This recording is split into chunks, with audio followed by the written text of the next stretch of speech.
के पैसा सूद का वसूल नहीं लिया, वसूल कर नहीं लिया, चैन से नहीं बैठा।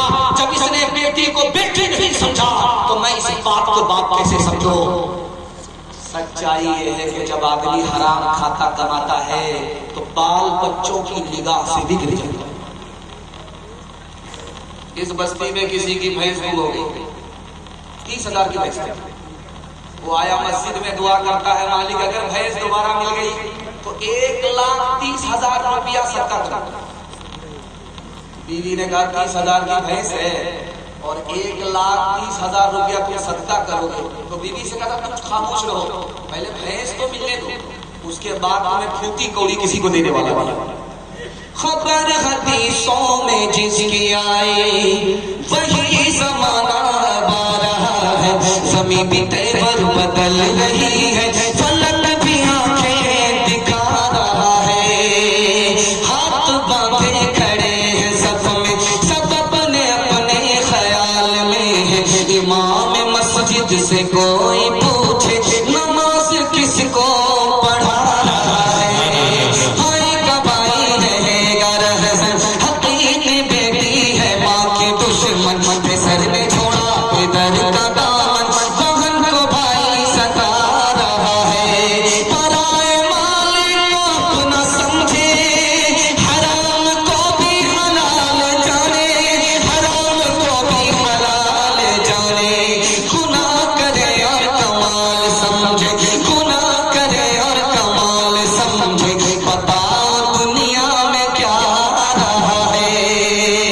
हाथ उठाइए, वादा कीजिए अपनी शादी अपने बेटे की शादी फ्री में करेंगे। हाथ उठाइए इंशाअल्लाह।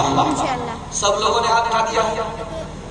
अच्छा गौर कीजिए, जिनकी शादी हो गई उन लोगों ने भी हाथ उठा दिया। अगर वो दूसरी और तीसरी के चक्कर में है और उनकी बीवी ने हाथ देख लिया तो जलसा खत्म पर जब ये घर पहुंचेंगे तो रातों रात ड्राम में पैक कर देंगे, सीधे कयामत होगी। इसलिए ध्यान रहे कि कहाँ हाथ उठना है, कहाँ हाथ नहीं उठना है। बड़ा खूबसूरत पैगाम आपकी खिदमत में देता हूँ। ये देख रहे जिस तरह कुर्सी है, ये कुर्सी रहती है जिस दिन लड़के की शादी होती है, स्टेज होता है। तो देखिएगा लाल कुर्सी होगी, लाल पगड़ी होगी, लड़का बैठा होगा, किसी से बोलेगा नहीं। उसके बैठने का स्टाइल देखिए क्या होता है, उसके हाथ में रुमाल होता है, वो यूं बैठा होता है, मुंह में जबान होने के बावजूद भी बोलता नहीं है। और किसी के सामने किसी का सामना मुकम्मल नहीं कर रहा है और ऊपर रुमाल रख करके हंसता है कि मैं पूरा घोटाला करके बैठा होता हूं। वो तो खामोश रहता है, उसका बगल में बाप वकील होता है। इधर बेटी का बाप है, उधर बेटे का बाप है। बेटी का बाप हाथ जोड़ करके कहता है सब्जी बेटा आपका, बेटी हमारी, अंदर से कोई डिमांड तो नहीं। तो ये कहता है अस्तगफिरुल्लाह ला हौला वला कुव्वता इल्ला बिल्लाह। कैसी आप बात करते हैं, मैं हाजी आदमी को मक्का देख करके आया हूँ, सब कुछ अल्लाह ने मुझे दे रखा है, किसी बात की कोई जरूरत नहीं, मैं अपने लिए कुछ भी नहीं मांगता।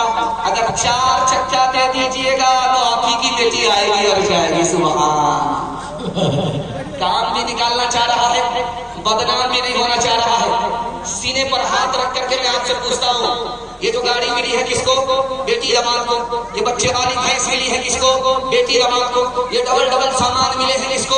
बेटी दामाद को। इस बानर बाप को क्या मिला? नाना की हुंडी। ये दूसरे की दुनिया बना रहा है, अपनी आखिरत बर्बाद कर रहा है। दुनिया का सबसे बड़ा बेवकूफ ये मद्रास है जिसको चेन्नई बोलते हैं, वहां से चांद मार का लुंगिया चेन्नई में निकाह हो रहा है। तो काजी साहब ने रजिस्टर को मुकम्मल करने के बाद लड़की वाले से कहा, लड़के वाले से कहा कि 3 लाख रुपया काजियाना जमा करो, उसके बाद निकाह पढ़ाओ। तो बेटी वाले ने कहा शर्म नहीं आती, दाढ़ी टोपी पर टोपी पहना रहे हो, चूना लगा रहे हो। तो काजी साहब का जवाब सुनिए, 100 चोट सोना की 1 चोट लोहा की।